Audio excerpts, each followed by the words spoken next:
So you guys, I got going on Washington D.C. and I started looking around the world to see what else I could find. So here we are in ASTANA, Kazakhstan. And we've done videos on ASTANA comparing it to Washington D.C. It shares some of the same elements within its layout.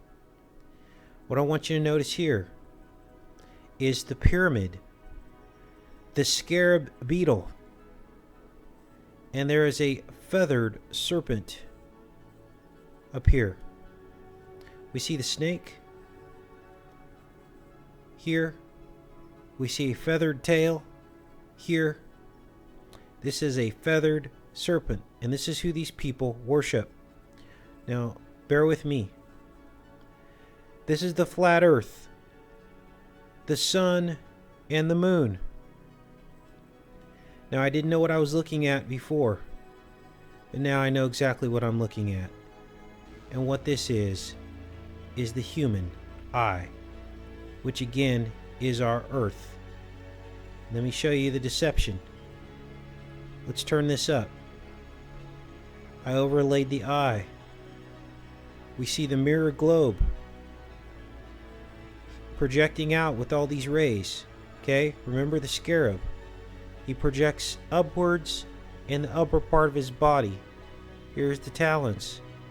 The lower part of his body, everything projects downward.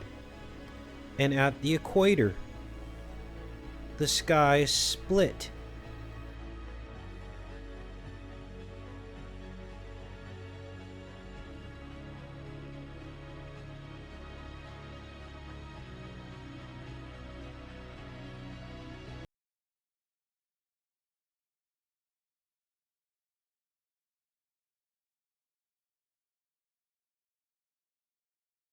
Represents the equator.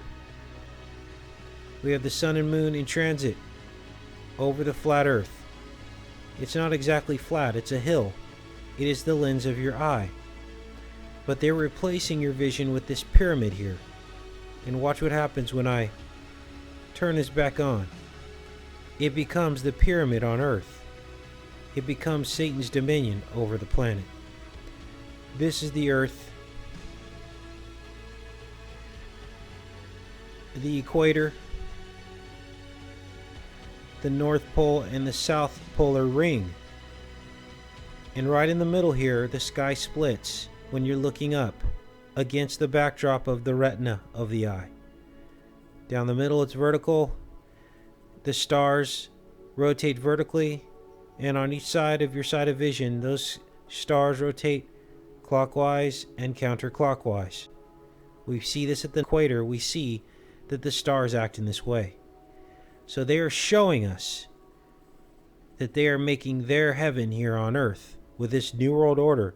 This is the pyramid. Again, it's over earth. See that?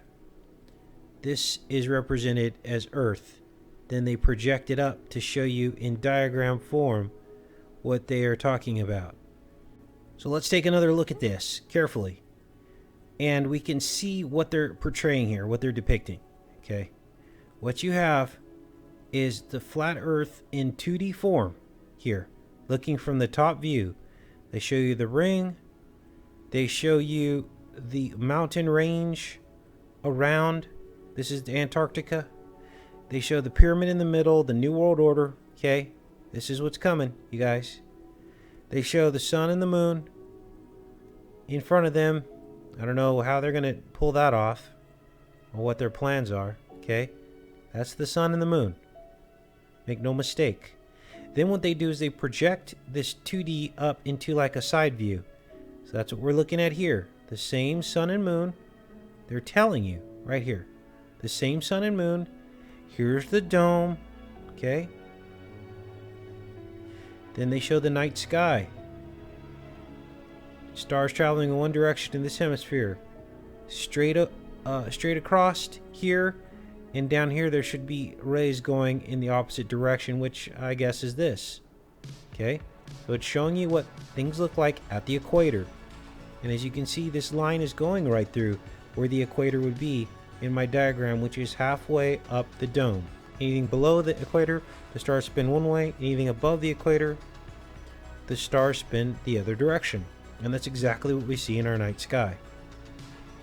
Then they're showing their feathered serpent in the sky, so that must mean something. Like, oh, this is the Antichrist coming. That's what this is.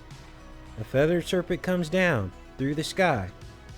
The Antichrist. Okay? It's all here. Right in this diagram. Let's turn this back on. See? It's all here. Everything I just told you. There's the dome. The mirror globe, the night sky. This is the tree of that Eve ate, of knowledge and good, of good and evil. That got her stuck inside here. So we're stuck right now. Okay? She bit the apple, which took the lens cap off.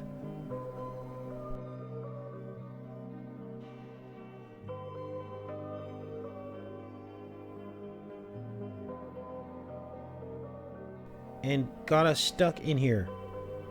She bit the fruit. Now we're stuck in the Taurus field, which is an apple cut in half. That's what the sky looks like.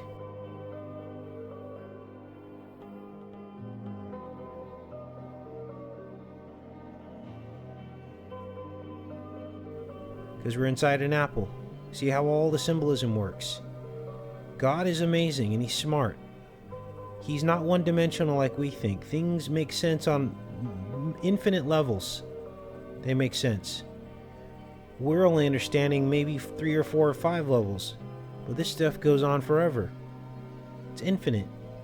I'm counting these elements. 1, 2, 3, 4, 5, 6, 7, 8, 9, 10, 11. There are 11 of these elements. I don't know what that means.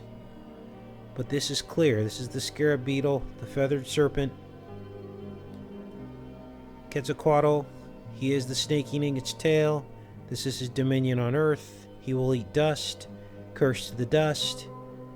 A feathered serpent is also a dragon. That old serpent. He requires sacrifice. That's why we had sacrifice in Mesoamerica. Here you see the cube at the end of his tail. Here we see another all-seeing eye across the way here. And it looks like some infinity symbols going all the way to the palace, presidential palace in ASTANA. Now I've decoded all this in another series, but it's been a while. But type in ASTANA and you can find everything else I found. Because this line here, it looks like a violin, actually points somewhere. You'll be shocked. Take care and be safe, you guys.